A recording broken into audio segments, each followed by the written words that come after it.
밤하늘을 수놓은 수많은 별들을 바라보며 우리는 저 아득한 우주 너머에 무엇이 있을지 늘 상상하곤 합니다. 인류의 가장 오래된 꿈 중 하나는 바로 저 별들에 닿는 것이겠죠? 그런데 말입니다. 우리가 꿈꾸는 저 별까지 도달하는데 과연 얼마나 오랜 시간이 걸릴까요? 어쩌면 이 질문은 인류가 이 광활한 우주를 벗어날 수 있을지에 대한 근본적인 의문을 품게 할지도 모릅니다. 우리가 아무리 빠른 속도로 날아간다 해도 저 별에 닿기까지 수십 년, 아니 수백 년이 걸릴 수 있다는 사실을 알고 계십니까? 빛의 속도로 달린다고 해도 말이죠. 오늘 이야기는 인류가 가진 가장 원대한 꿈이자 동시에 가장 절망적인 한계에 대한 것입니다. 우리가 흔히 아는 빛의 속도라는 개념이 사실은 얼마나 압도적이고 때로는 우리의 존재 의미를 근본적으로 뒤흔드는 거대한 질문과 맞닿아 있지는 않은지 궁금하지 않으신가요?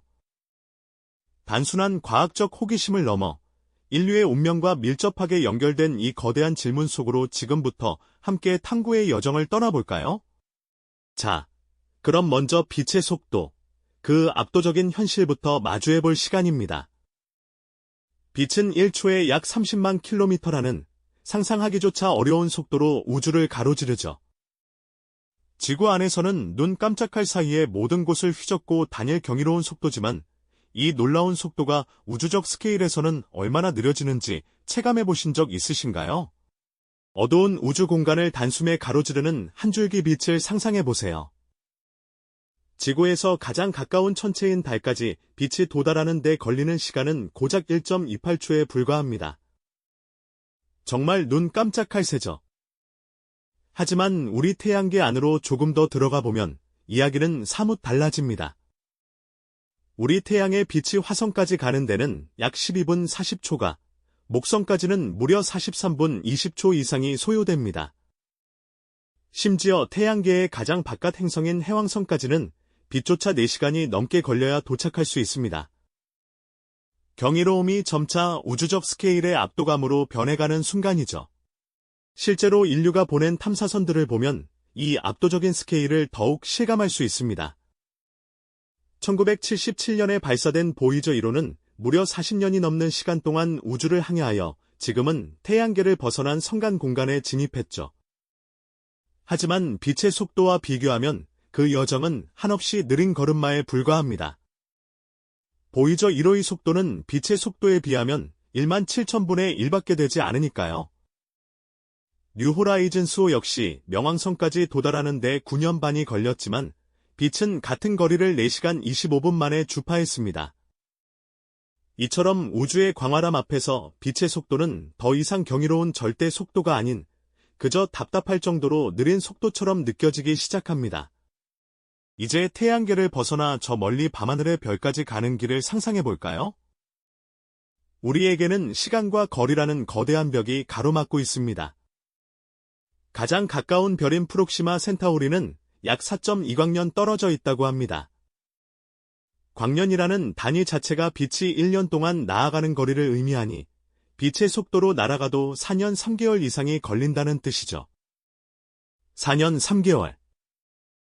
짧다면 짧고 길다면 긴 시간처럼 들리지만 이것은 오직 빛만이 도달할 수 있는 시간이라는 점을 기억해야 합니다.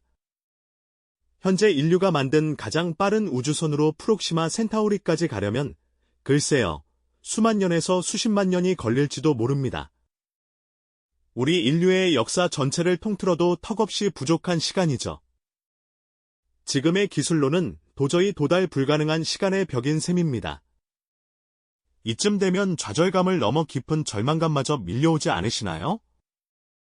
인류의 한계를 뼈저리게 느끼게 되는 순간, 우리는 광활한 우주 앞에서 한없이 작아지는 자신을 발견하며 숙연해질 수밖에 없습니다. 게다가 단순히 거리와 시간의 문제만은 아닙니다.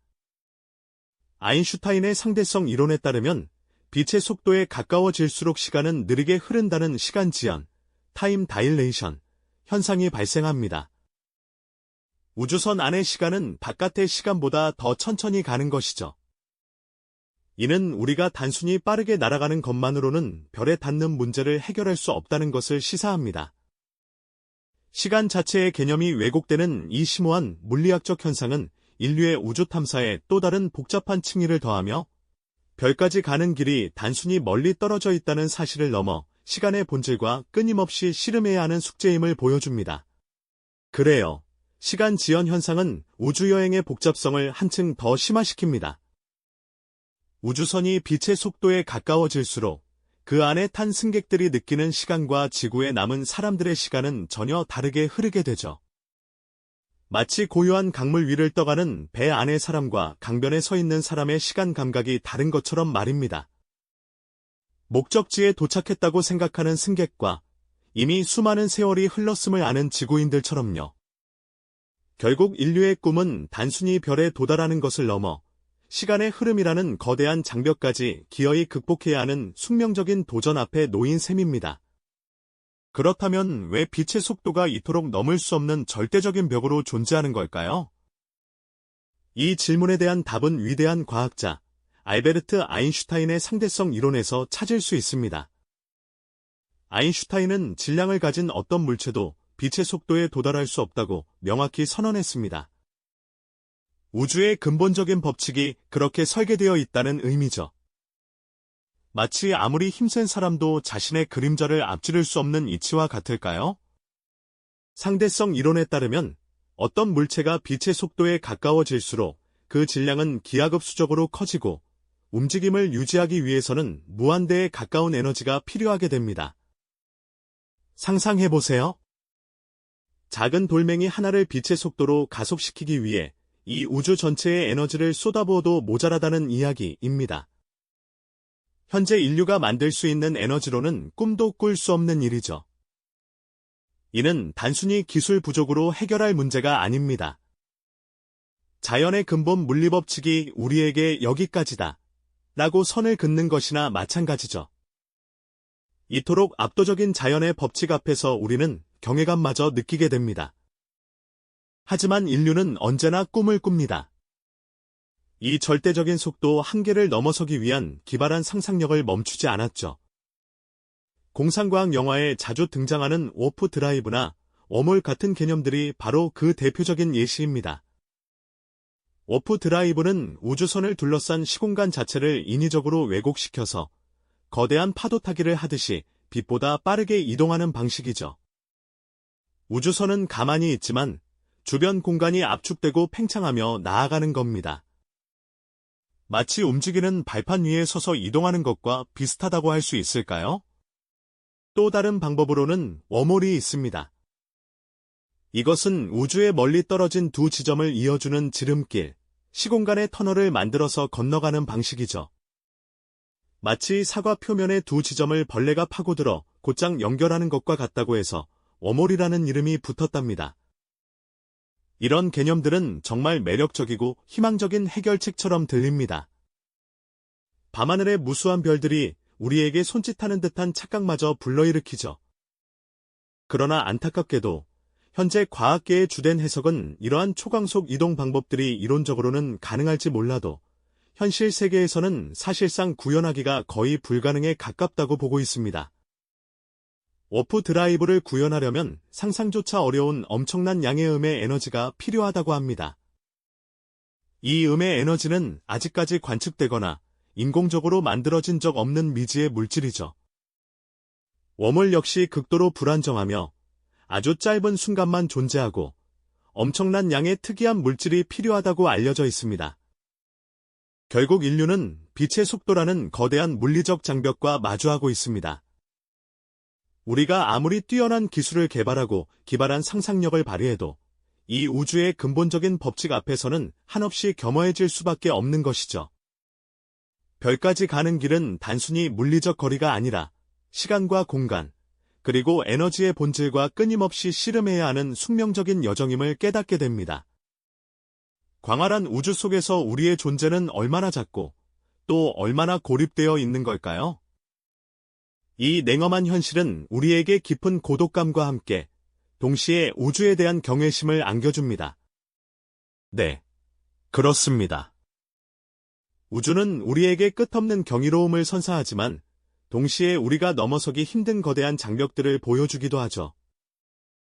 빛의 속도라는 그 절대적인 한계 앞에서 인류는 어쩌면 영원히 고립된 존재로 남을지도 모른다는 냉엄한 현실과 마주하게 됩니다. 우리가 아무리 뛰어난 지성을 발휘하고 기발한 상상력을 동원해 아이디어를 내놓아도 우주의 근본적인 물리법칙은 마치 거대한 문지기처럼 우리의 발걸음을 단호히 멈춰 세우는 듯한데요. 저 멀리 반짝이는 별들은 손짓하지만 닿을 수 없는 저편에 머물 뿐입니다. 수많은 SF 소설과 영화 속에서 펼쳐지는 워프 항해나 웜홀을 통한 은하계 여행은 그저 꿈속의 이야기에 불과하다는 걸 깨닫는 순간 우리는 이루 말할 수 없는 깊은 절망감에 빠져들게 됩니다. 인류 문명이 수천 년을 이어오며 쌓아 올린 지식과 기술이 고작 우리 태양계를 벗어나지 못하는 한계에 갇혀 있다는 사실은 어찌 보면 참으로 비극적인 현실이 아닐까요? 광활한 우주 속에서 우리 인류는 마치 거대한 바다 한가운데 홀로 떠있는 작은 조각배와 같습니다. 주변에 무수한 섬들이 보이지만 도저히 그곳까지 갈 수 없는 물리적 제약에 묶여있는 것이죠. 이 압도적인 고독감은 우리 존재의 의미에 대한 깊은 성찰을 불러일으킵니다. 우리가 이토록 취약하고 연약한 존재였다는 사실을 깨닫는 순간 우리는 어쩌면 더욱 겸허해지고 동시에 우리가 살고 있는 이 푸른 행성, 지구의 소중함을 절실히 느끼게 될 것입니다. 수십억 개의 행성 중에서도 생명이 피어날 수 있는 조건은 기적에 가깝다고 하죠. 그리고 그 기적의 땅이 바로 지금 우리가 발 딛고 서 있는 이 푸른 별, 지구입니다. 우리가 우주로 나아갈 수 없다는 현실은 역설적으로 우리에게 이 유일한 보금자리를 더욱 아끼고 보존해야 할 책임감을 부여하는지도 모릅니다. 지구는 단순한 거주지를 넘어 인류 문명의 유일한 요람이자 우리의 모든 꿈과 희망이 시작되는 곳이니까요. 만약 우리가 이 푸른 행성을 잃는다면 인류의 존재 자체가 위태로워질 수밖에 없을 겁니다. 그렇다면 빛의 속도라는 물리적 한계는 단순히 과학적인 난제를 넘어 우리 인류에게 어떤 의미를 던져주는 걸까요? 저는 이 한계가 우리에게 주어진 소중한 선물이자 동시에 풀어야 할 숙제라고 생각합니다. 우주 탐사의 꿈을 제약하는 것처럼 보이지만 사실은 우리가 살아가는 이 지구의 가치를 다시금 깨닫게 하는 중요한 계기가 되는 것이죠. 무한한 우주 속에서 영원히 고립될 수도 있다는 가능성은 역설적으로 우리 인류가 이 한정된 자원과 시간 속에서 어떻게 연대하고 지속 가능한 미래를 만들어가야 할지에 대한 근본적인 질문을 던집니다. 어쩌면 인류의 가장 위대한 여정은 광활한 우주를 정복하는 것이 아니라 바로 우리 자신을 이해하고 이 작은 행성 위에서 조화롭게 살아가는 방법을 찾아내는 것일지도 모른다는 생각이 듭니다. 밤하늘을 올려다보며 반짝이는 수많은 별들을 바라볼 때 우리는 그 속에서 우리의 한계와 함께 무한한 우주의 경외감을 동시에 느끼게 됩니다. 우리는 얼마나 작은 존재이며 동시에 얼마나 특별한 존재인지를 다시금 되새기게 되죠.